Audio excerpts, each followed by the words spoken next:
Yo, assalamu alaikum. This is the KIK representing the Pope Bump Society. Before I get into my little spiel, I just want to say I respect my elders. I respect the black clergy. I respect black ministers. But I do not respect cowards. And saying that is too many black churches in Aurora, too many black ministers in Aurora will not speak up. Too many of you are so closely tied with politicians and the mayor that when there's critical issues that's affecting the black community, you will not step forward or speak up. You want to stand in the back and let everybody else speak up. And then you want to come try to play the peacemaker. We don't need you to play peacemaker. We need you to start speaking up. It's ridiculous to have this many black churches in Aurora and to see this many problems within the black community and nobody's speaking on these problems, speaking on these issues, or applying pressure to these issues. For the past 3 years, City Hall has been very hypocritical when dealing with the community.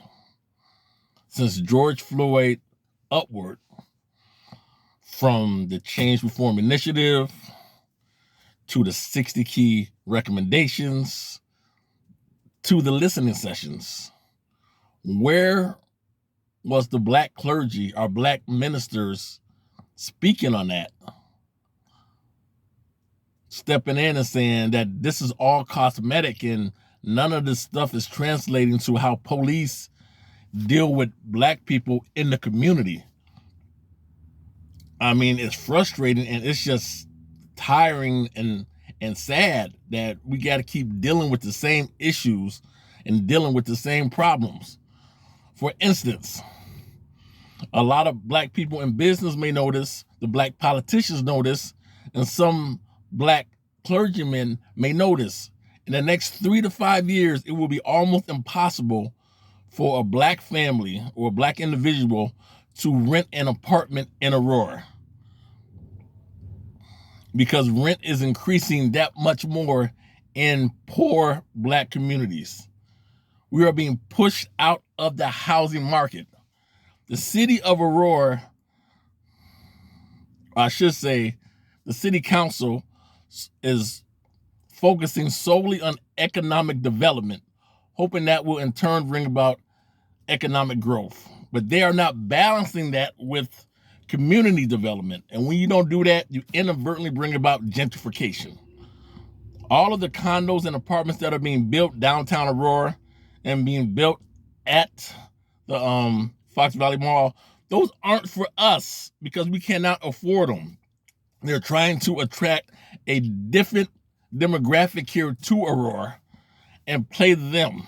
But the people that are already here in Aurora are suffering because of the new development that makes rent increase.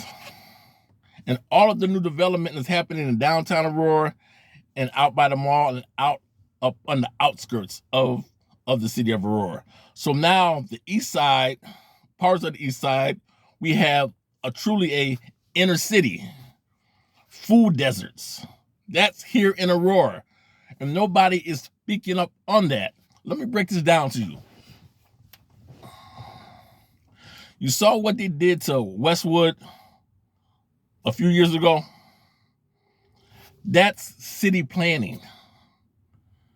And when like the city plan things like that, they don't plan it for 2 or 3 years. They have a plan of like 5 to 10 years, 12 years, 15 years, 20 years outlook. Westwood was just the first step. Pretty soon, they will be phasing out Eastwood, Indian Trail, Southwind. Places like that will soon be phased out. And so they will hand people vouchers to go live up in communities like Batavia, Plainfield, and Naperville. But these communities do not want low-income or black people coming from low-income situations with vouchers in their communities. They've made it plainly clear that they don't want that. And they don't want your black children in their schools, because when black children in these schools get in trouble. They don't get suspended. They get expelled. I'm not telling you what I think. I'm telling you what I know. And this is happening all across the school district, different school districts.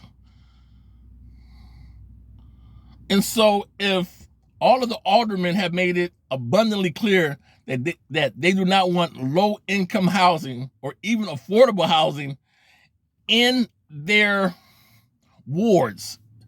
You have 10 wards up in Aurora. None of the aldermen want low-income housing in their wards.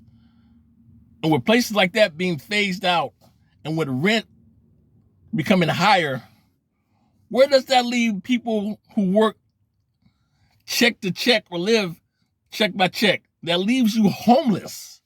And Aurora has a homeless problem right now that they are not equipped to deal with. And this is happening before our eyes. And there's no black ministers speaking about this, no black politicians speaking about this. The mayor is not speaking about this, but this is what's happening. And people in Aurora are scared and they don't know what to do because nobody is speaking for them. I mean, listen, man, I'm not making this stuff up. All you got to do is do a little research, read some articles, look at how city council is moving. The Aurora Grassroots Alliance has been applying pressure to the city council for the past 3 years. And for the past 3 years, the city council basically does what the fuck they want to do, and they don't even respond to the community. The only time they respond a little is when tremendous pressure is applied. So that's all I want to say. But if you are black and you are living in Aurora, you need to be concerned about what's about to happen, what's about to hit Aurora. Because some of us will not be living here because we simply can't afford to live here. And also, economic-wise, there's nothing in Aurora economically that can anchor a black family here once their children graduate from high school. There's nothing in Aurora that says black. There's nothing in Aurora that draws a black business here that tells a black business owner, I want to open a black business here up in Aurora. There's nothing. And that's a problem. But nobody is speaking on this stuff. Economic development for the black community. Do you see any? Tell me, do you see any? Black preachers speaking up for Aurora. Do you see any? Speaking up for black people in Aurora who are dealing with stuff from the city and dealing with the police department. Do you see any? It's sad, man. It's sad. And this is happening in front of our eyes. This gentrification is happening in front of our eyes. The rent is going up in front of our eyes. And nobody is doing anything about it. So that's all I want to say. But if you are a black clergy person in Aurora, it's time for you to get off the sideline and get up in the goddamn game. It's time for you to stop being so wishy-washy because you don't want to upset an alderman or upset the mayor. It's time for you to speak out on what's going on here. You have a police department that is not accountable to the public because they do whatever they want to do. It's sad, man. It's sad. So just take those nuggets and do what you want to do with them. But look, enough is enough. And the time is now for us to start doing something because black people will not have a future here up in Aurora up in the next 5 years, man. You will come to the city and you will look at the city and there will be no trace of black people here in the city because we can't afford to be in the city, especially with the white downtown gatekeeper mentality that has a chokehold on activities that happen in downtown Aurora. Take it for what you want to take it for. You know, some people say he's crazy, he's radical, he's that. Call me whatever you want to, but can none of y'all call me a liar? Can none of you call me a liar? This stuff is happening, and it needs to be talked about. It needs to be addressed, and like we need a game plan to try to combat this. All right, that's all. This is the KIK Representative Pro Bono Society. Peace.